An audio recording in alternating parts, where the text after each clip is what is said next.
Welcome back to Unsolicited Feedback, the podcast where we cut through the noise, skip the corporate jargon, and get real about what actually drives results. Because let's be honest, hope is not a business strategy. I'm your host, Chuck Knabusch, the operations guy. After 40 plus years across the military, corporate America, and now entrepreneurship, I've seen what works, what breaks, and why leadership, planning, and execution are the great separators between average and exceptional results. As you're catching the replay, send your thoughts or challenges directly to me at chuck@13ten.com, chuck@1310.com. Your time matters, so let's jump straight into today's topic. The 3 things great leaders actually do: lead, develop, and achieve. Every leadership book feels like it's trying to outdo the last one. 5 pillars, 7 habits, 10 ancient secrets from a lost civilization. But in reality, leadership comes down to 3 things. You lead, you develop, and you achieve. That's it.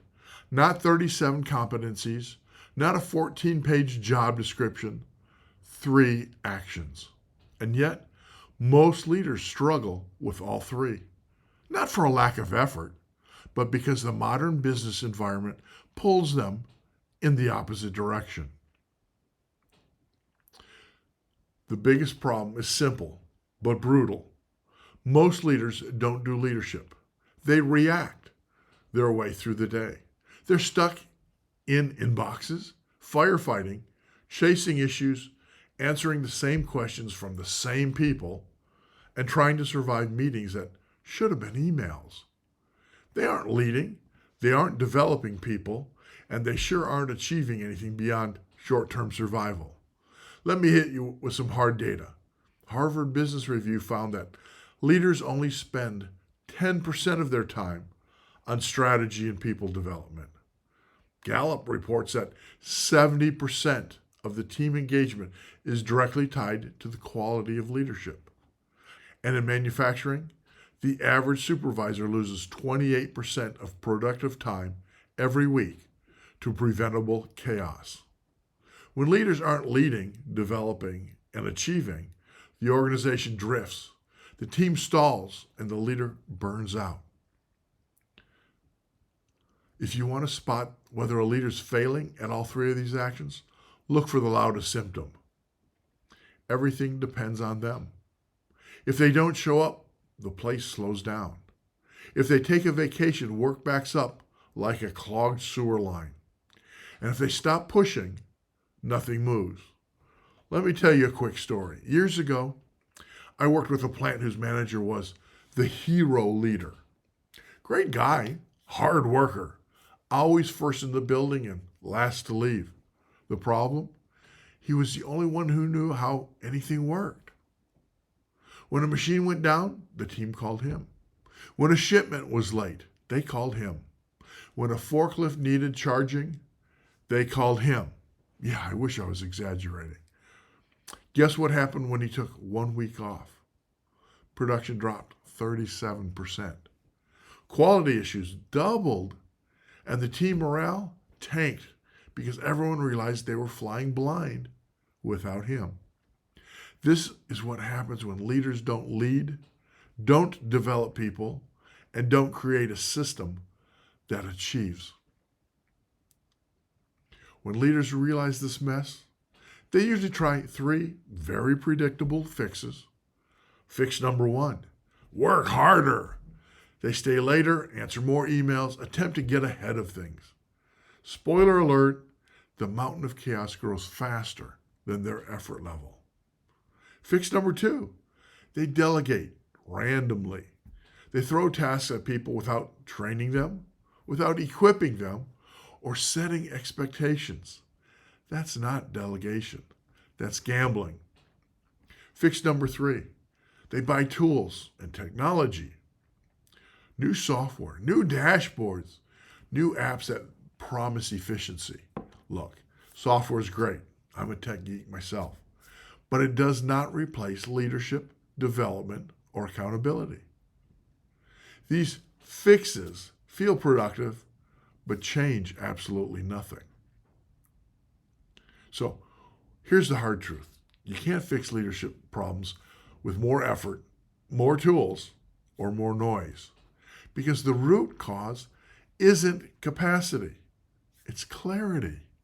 If a leader isn't leading people intentionally, developing themselves and their team, and achieving results through systems, not heroics, then the organization will always feel like a never-ending emergency drill. Working harder just digs a deeper hole. Random delegation creates more rework than help.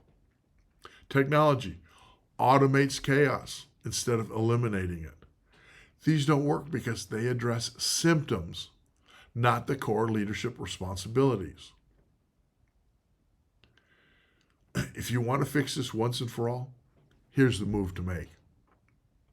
Implement a daily or weekly rhythm, a cadence, that ensures you lead, develop, and achieve on purpose. A simple 3-part cadence. A, lead, people and direction. Daily or weekly, set your priorities, align expectations, communicate direction clearly, and remove roadblocks. Leadership is proactive, not reactive. B, develop yourself, others, and the organization.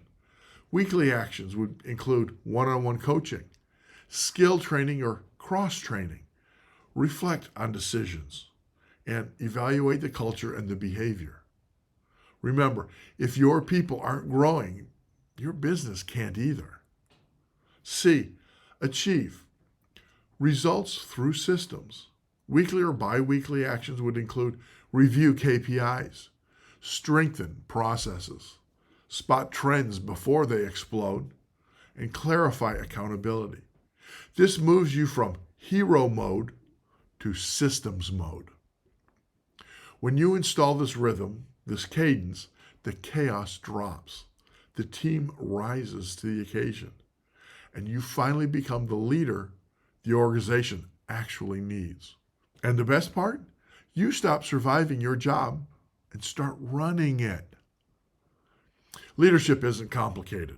Hard, yes, but not complicated. Lead, develop, and achieve. If you focus on these 3 actions every week, intentionally, you transform your team, your results, and your own quality of life.